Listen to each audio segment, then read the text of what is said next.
Welcome to episode 537 of Salsidoparanormal, and tonight I am finishing my review of the complete books of Charles Fort. As always, you can find all episodes of the show along with links to social media and other ways to contact me at the podcast page, and that is salsidoparanormal.podbean.com.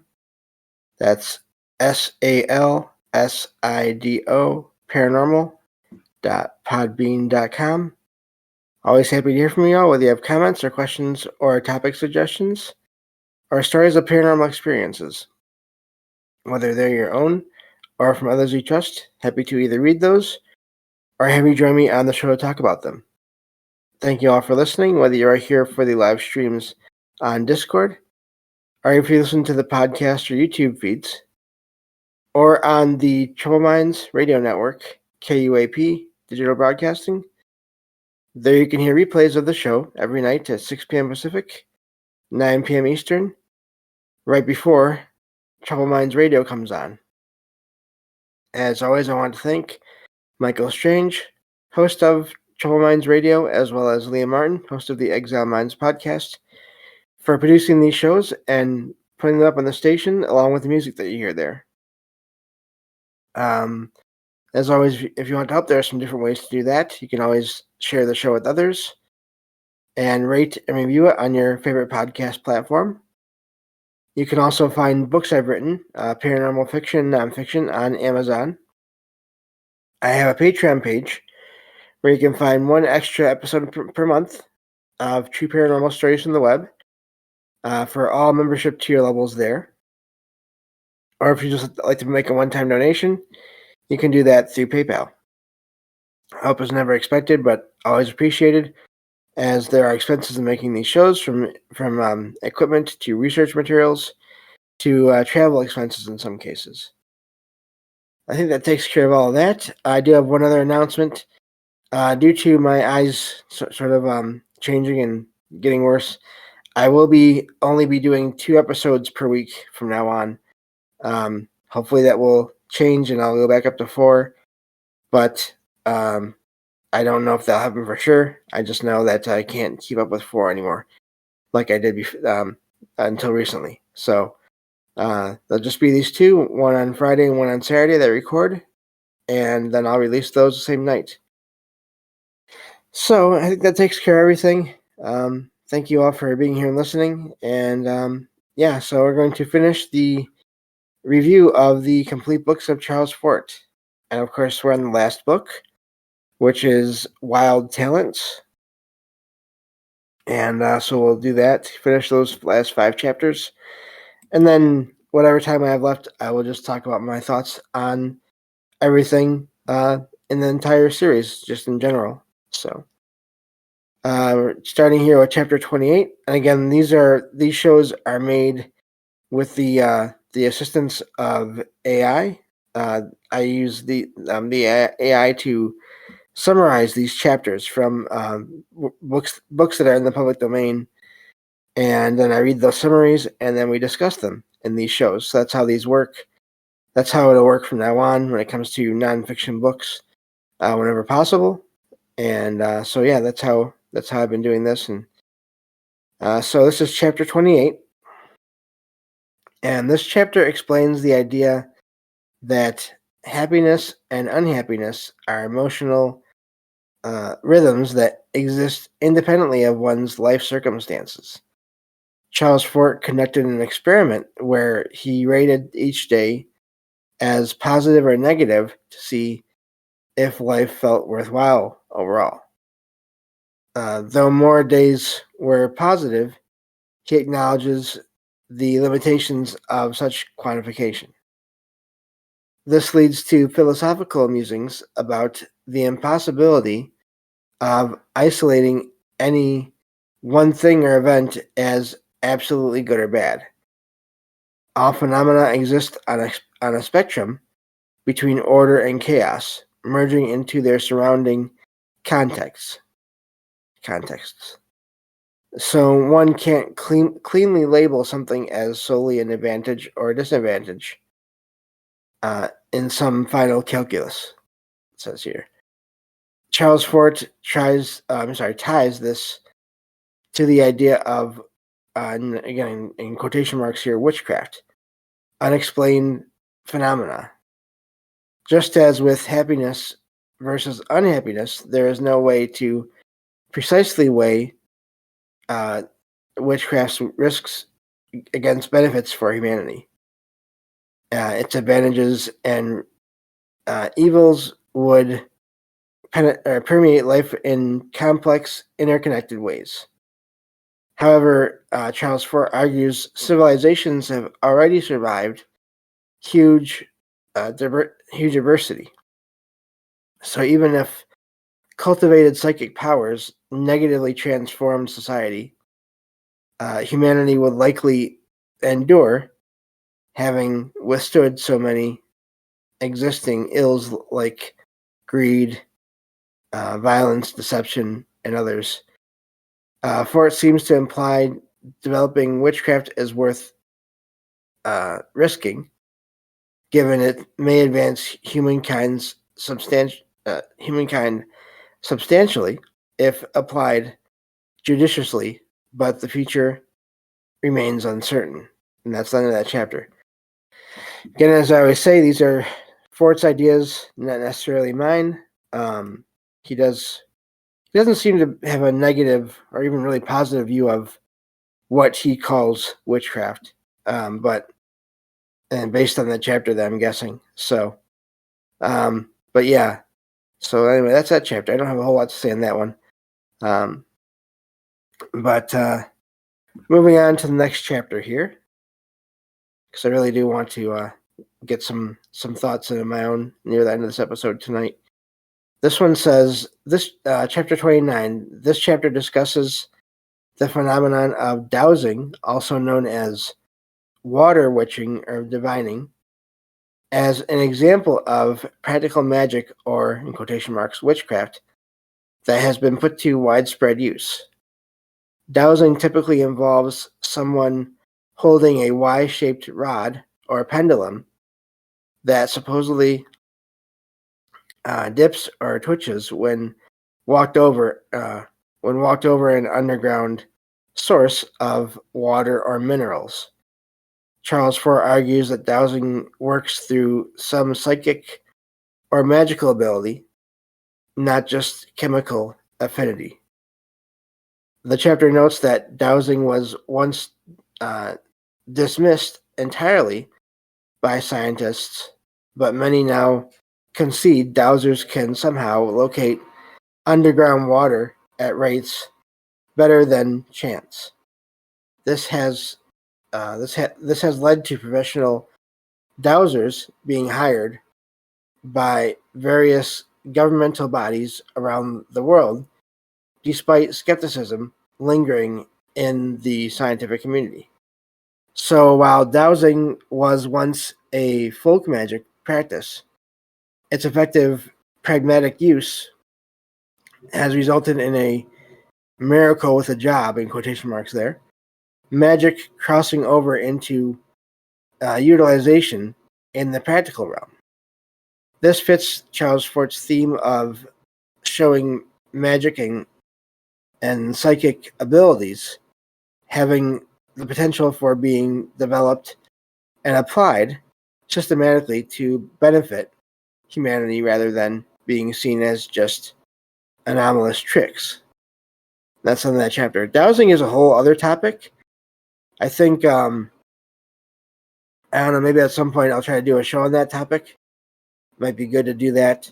I've heard a lot about it over the years through all the different shows, paranormal shows, and I can say I've heard about people, even just in recent decades, being hired to do that. Just what Fort said there, which is they're hired to find the right places to dig wells on property.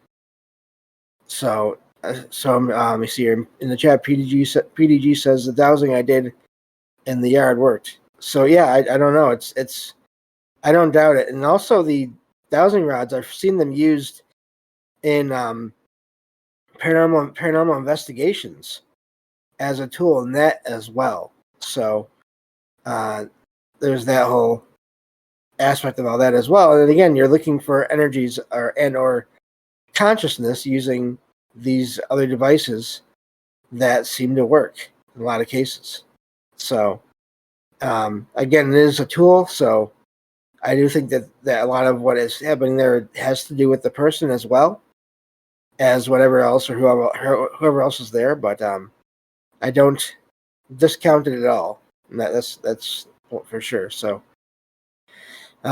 really neat that works. Let's see here. Hello, Derek. Interesting that dowsing rods, finds both water and energy lines, portals, water portal connections. Yeah. So, and minerals in some cases, which water will be going around, and yeah, definitely. Let's see here. So, I will go back and read all the chat later. I just really want to get these last 5 chapters done here. We only have 3 more to go.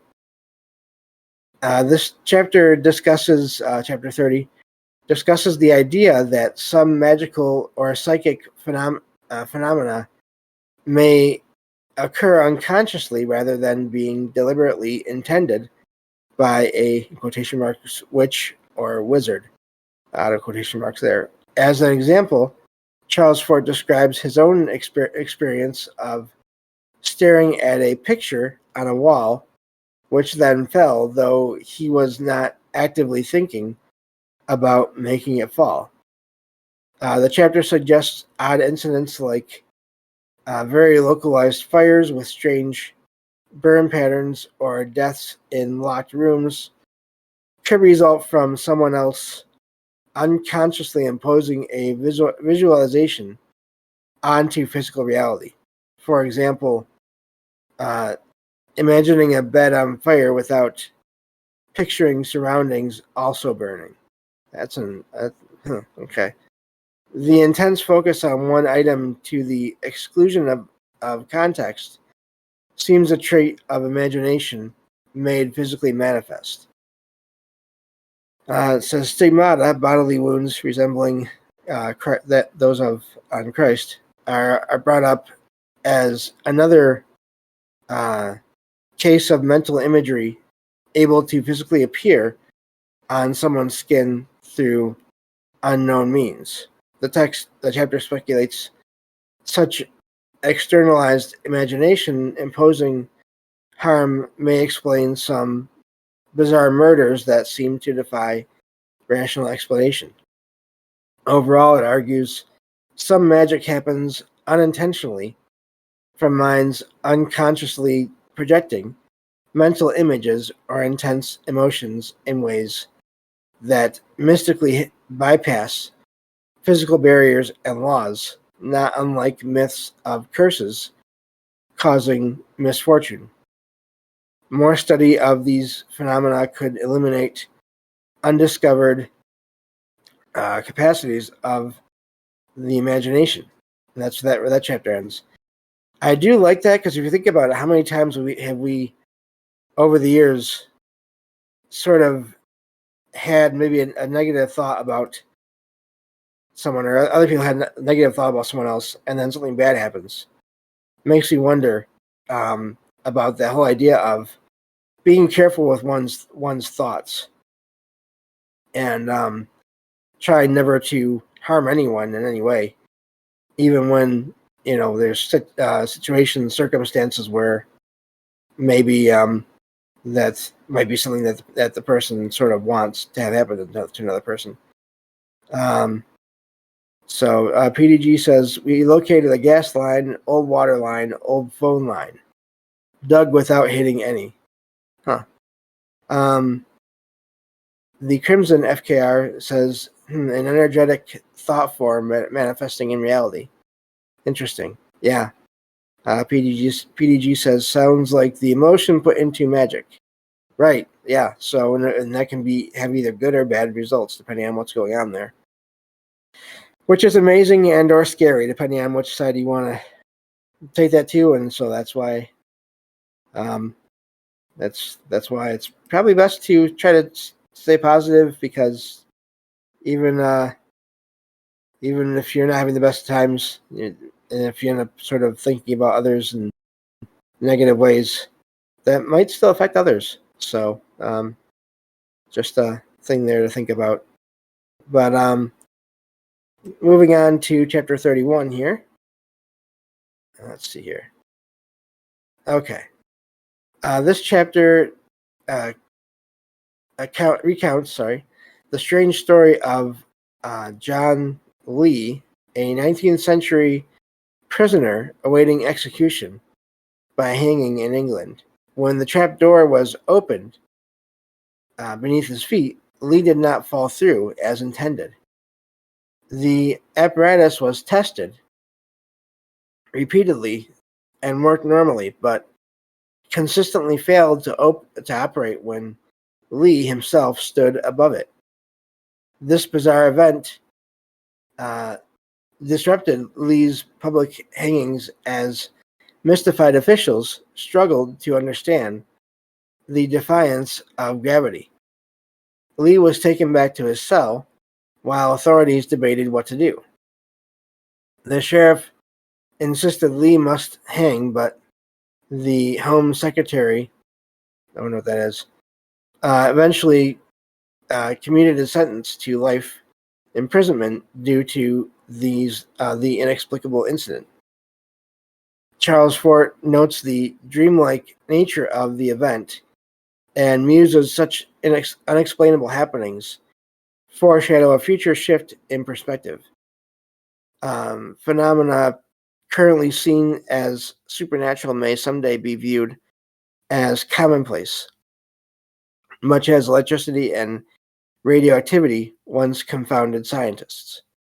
The chapter suggests that Lee somehow unconsciously and extraordinarily willed the trapdoor not to drop. A remarkable triumph of mind over matter.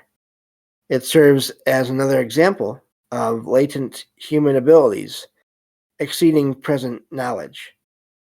That's an amazing chapter there, and that example given, because I mean, how much energy would you be putting off when you're in that position, about to be killed in that way? I wonder if that plus just the right, I don't know, state of everything around him and in him sort of just work together to make it so that it wouldn't work. The Crimson FKR says Home Secretary, I think it was, is basically the guy or gal who decides punishment and can overrule judges' decisions in the UK. Thank you for that. Yeah, I had no idea, not being from that area. So, all right. Well, last chapter here. So this is good. Let's see here. Chapter 32. I think that is the last. Yes, that is the last chapter. Okay. So this chapter examines the long-standing controversy around fuelless motors. Devices claim to generate power seemingly from nothing. It discusses focuses especially on the cases of two inventions, John Worrell Keely in the 19th century and Lester Hendershot, and that is what it says, in the 1920s. Both mystified observers with motors that seem to run without an energy source. Charles Fort speculates that rather than frauds, these men unwittingly tapped into and directed some psychic or magical ability to energize their devices. I see it. Okay. He sees the hostility and suspicion the scientific establishment directed towards them as hinting at an intuitive unease with such unexplained forces. Keely attributed his self-powered motor to vague technological principles beyond others' comprehension. Hendershot cited Earth's magnetic field, but Charles Fort thinks they unconsciously mobilized a personal wild talent like mind over matter. Yet fear of being persecuted as magicians may have led them to avoid making supernatural claims. The chapter argues the phenomena surrounding apparently self-powered motors suggest science must expand to acknowledge and better understand latent human capabilities that defy present knowledge, rather than reflexively dismissing them outright. This fits with the book's theme of hidden talents, awaiting demystification through systematic research by more open-minded science. And so that is it. That is the end of the review of the complete books of Charles Fort.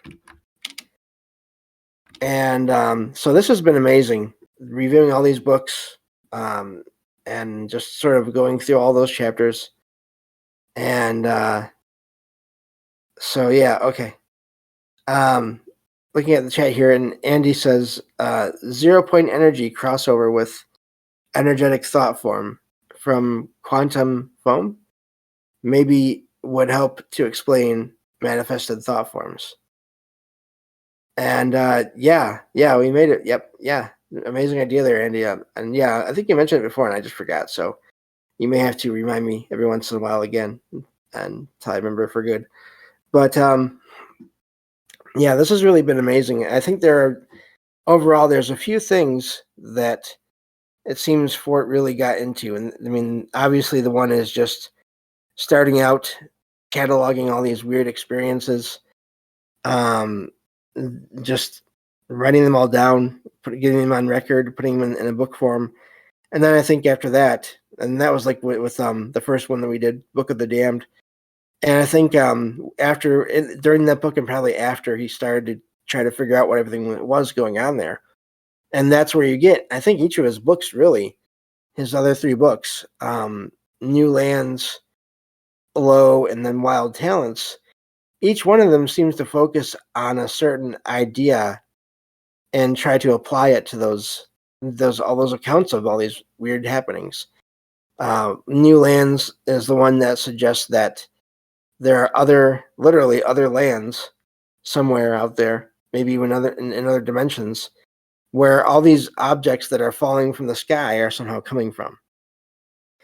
And of course, Low is the one that it's LO is the one that covers the idea of teleportation, and but then of course Ford doesn't know where are all these objects coming from or going to, and same with people.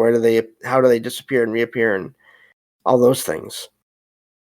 And of course, the idea, I think, between all of his first 3 books there, of other intelligences being sort of behind all these Fortean, as the phrase, the term is known later on, all these seemingly unexplainable events. And then, of course, the last book, the one we just finished, Wild Talents, is about just that.